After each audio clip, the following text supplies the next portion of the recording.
اعوذ باللہ السمیع العلیم من الشیطان الرجیم بسم اللہ الرحمن الرحیم۔ اللہ کے نام سے شروع کرتی ہوں جو بہت ہی مہربان اور نہایت ہی رحم کرنے والا ہے۔ تمام ویورز کو السلام علیکم ورحمۃ اللہ وبرکاتہ۔ آج آپ کی خدمت میں ایک ایسا وظیفہ لائی ہوں جو کہ ایک بہت ہی خاص لفظ یعنی کلمہ طیبہ پر مشتمل ہے۔ تو آج میں آپ کو کلمہ طیبہ کی فضیلت، کلمہ طیبہ کا ایک خاص وظیفہ بتاؤں گی، اور آپ کو آج مغفرت کے بارے میں بتاؤں گی کہ دلوں کو بھی زنگ لگ جاتا ہے اور اس کی جلا کیسے ہے، اس سے نجات کیسے ہے، آج آپ ہماری اس ویڈیو میں دیکھیں گے۔ اور جو آج کا ہمارا وظیفہ ہے وہ تنگی رزق کا وظیفہ ہے۔ وہ ایسا وظیفہ ہے جو پریشانیوں سے نجات دیتا ہے، پریشانیاں دور فرما دیتا ہے۔ یہ ایسا وظیفہ ہے کہ اس کے کرنے سے ایسی جگہ سے رزق اللہ تبارک و تعالی آپ کو عطا فرمائے گا کہ جہاں سے آپ کو گمان بھی نہ تھا۔ تو آج ہم اپنے وظیفے کی طرف آئیں گے۔ اس سے پہلے میں اپنے تمام نئے آنے والے ویور سے گزارش کروں گی ہمارا چینل ضرور سبسکرائب کر لیں اور بیل آئیکن کا بٹن بھی پریس کریں تاکہ ہر آنے والی نئی ویڈیو سب سے پہلے آپ تک پہنچ سکے۔ ویورز ویڈیو کو لائک کرنا ہرگز نہ بھولا کریں۔ تو اللہ تبارک و تعالی نے اپنے بہت سے صفاتی نام اب ہم سب تک پہنچائے ہیں۔ وہ کس طرح کہ نبی پاک علیہ الصلوۃ والسلام کے ذریعے قرآن پاک میں اللہ تبارک و تعالی نے اپنے صفاتی نام بیان فرمائے ہیں کہ جن پر اگر ہم پڑھیں، عمل کریں تو ہم لوگ بہت سی مشکلات، پریشانیوں سے نکل سکتے ہیں۔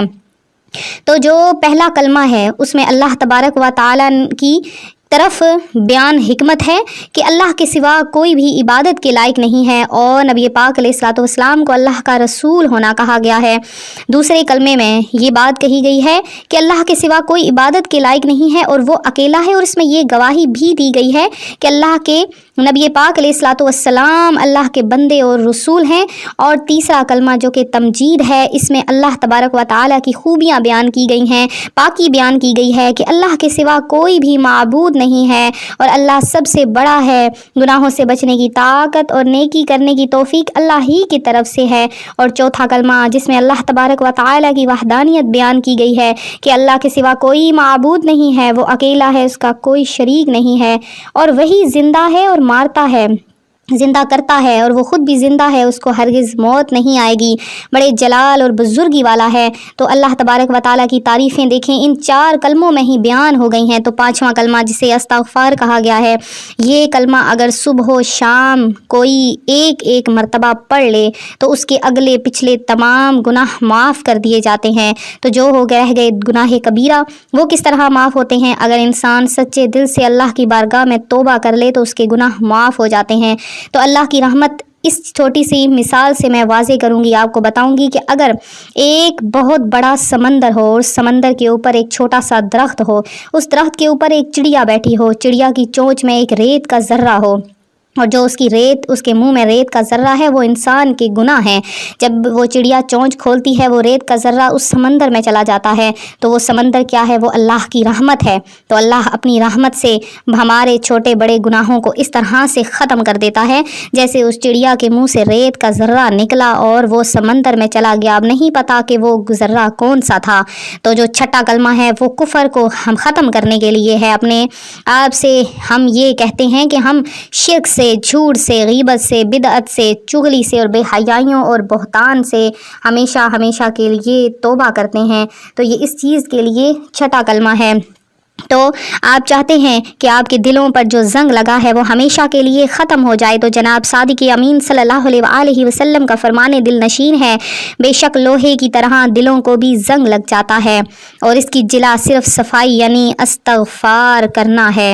حضرت سیدنا عبداللہ ابن عباس رضی اللہ تعالیٰ عنہما سے روایت ہے کہ محبوب رب ذوالجلال، صاحب جود و نوال، شہنشاہ خوش خصال، سلطان شیریں مقال، پیکر حسن و جمال صلی اللہ تعالی علیہ وآلہ وسلم کا فرمان دل نشین ہے، جس نے استغفار کو اپنے اوپر لازم کر لیا، اللہ عز و جل اس کی ہر پریشانی دور فرمائے گا اور ہر تنگی سے اسے راحت عطا فرمائے گا۔ اور اسے ایسی جگہ سے رزق عطا فرمائے گا جہاں سے اسے گمان بھی نہ تھا۔ حضرت سیدنا زبیر بن عوام رضی اللہ تعالیٰ عنہ سے روایت ہے، نبی مکرم نور مجسم رسول اکرم شہنشاہ بنی آدم صلی اللہ علیہ وآلہ وسلم کا فرمان مسرت نشان ہے، جو اس بات کو پسند کرتا ہے کہ اس کا نامہ اعمال اسے خوش کرے تو اسے چاہیے کہ اس میں استغفار کا اضافہ کر لے۔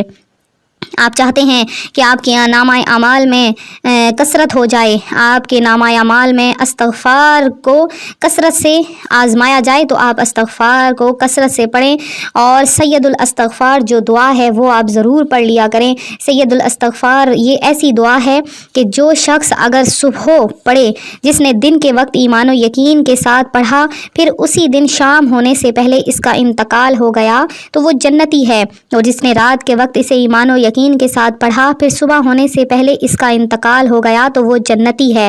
تو حضرت سیدنا ابو ہریرہ رضی اللہ تعالیٰ عنہ سے روایت ہے، انہوں نے عرض کی، یا رسول اللہ، قیامت کے دن آپ صلی اللہ علیہ وآلہ وسلم کی شفاعت سے بہرہ ور ہونے والے خوش نصیب لوگ کون ہوں گے؟ فرمایا، ہے ابو ہریرہ، میرا گمان یہی تھا کہ تم سے پہلے مجھ سے یہ بات کوئی نہ پوچھے گا، کیونکہ حدیث سننے کے معاملے میں تمہاری حرص کو جانتا ہوں۔ قیامت کے دن میری شفاعت پانے والا خوش نصیب وہ ہوگا جو صدقے دل سے لا الہ الا اللہ کہے گا۔ تو لا الہ الا اللہ کی بڑی فضیلت ہے کہ شہنشاہ مدینہ قرار قلب و سینہ صلی اللہ علیہ وآلہ وسلم کو فرماتے ہوئے سنا کہ سب سے افضل ذکر لا الہ الا اللہ ہے، اور سب سے افضل دعا الحمدللہ۔ تو جو شخص چاہتا ہے کہ آسمان کے دروازے اس کے لیے کھول دیے جائیں اور عرش تک وہ شخص خود پہنچ جائے تو وہ کثرت سے لا الہ الا اللہ پڑھا کرے۔ تو جو میری بہنیں ہیں، جو میری مائیں ہیں، وہ سب لا الہ الا اللہ کا کم از کم 1,00,000 ورد کر لیں، تسبیح دانے سنبھال لیں، خود اپنے پاس رکھ لیں، اور لا الہ الا اللہ پڑھ کر اور اپنے ملت کر لیں، کہہ لیں، اس طرح سے دعا مانگ لیں کہ یا باری تعالیٰ، یہ کلمہ طیبہ جو میں نے پڑھا اس کو میں اپنے ملت کرتی ہوں، تو کل بروز قیامت اگر کوئی آپ کے نامہ اعمال میں نیکی نہ بھی ہوگی تو یہ لا الہ الا اللہ آپ کو جہنم کی آگ سے بچا لے گا اور پل صراط میں آپ کو آسانی عطا کر دے گا۔ تو اپنے تجدید ایمان کو درست کرنے کے لیے کثرت سے لا الہ الا اللہ پڑھا کریں، جو میرا آج کا وظیفہ ہے، جس میں آپ کو خوشحالیاں ملیں گی، تنگ دستیاں دور ہوں گی، رزق عطا ہوگا۔ تو وہ آپ نے عمل کس طرح سے کرنا ہے؟ میری وہ بہنیں، میرے وہ بھائی جو کہ رزق کی وجہ سے پریشان ہیں، جو کہ مالی تنگی کا شکار ہیں، جو مختلف پریشانیوں کا شکار ہیں، جن کی کوئی حاجت پوری نہیں ہو رہی ہے، تو وہ یہ وظیفہ کر لیں۔ کیا کرنا ہے آپ نے کہ صبح و فجر کی نماز کے بعد آپ نے اول آخر 11 مرتبہ درود پاک پڑھنا ہے، اور 333 مرتبہ آپ نے لا الہ الا اللہ پڑھنا ہے۔ کتنی مرتبہ پھر سے پڑھ لیں؟ لا الہ الا اللہ آپ نے 333 مرتبہ پڑھ لینا ہے، اور آخر میں پھر سے آپ نے درود پاک پڑھنا ہے، اور یہ پڑھنے کے بعد آپ نے ایک تسبیح سبحان اللہ ہی کی پڑھ لینی ہے، ایک تسبیح سبحان اللہ سبحان اللہ۔ تو میں یہ جو وظیفہ ہے اس کے بعد آپ اپنے رزق کے لیے دعا مانگیں، انشاءاللہ تعالی آپ کے رزق میں بے حد اضافہ ہوگا۔ اگر آپ اس کو فجر کی نماز کے بعد نہیں پڑھ سکتے تو آپ اس کو عشاء کی نماز کے بعد پڑھیں۔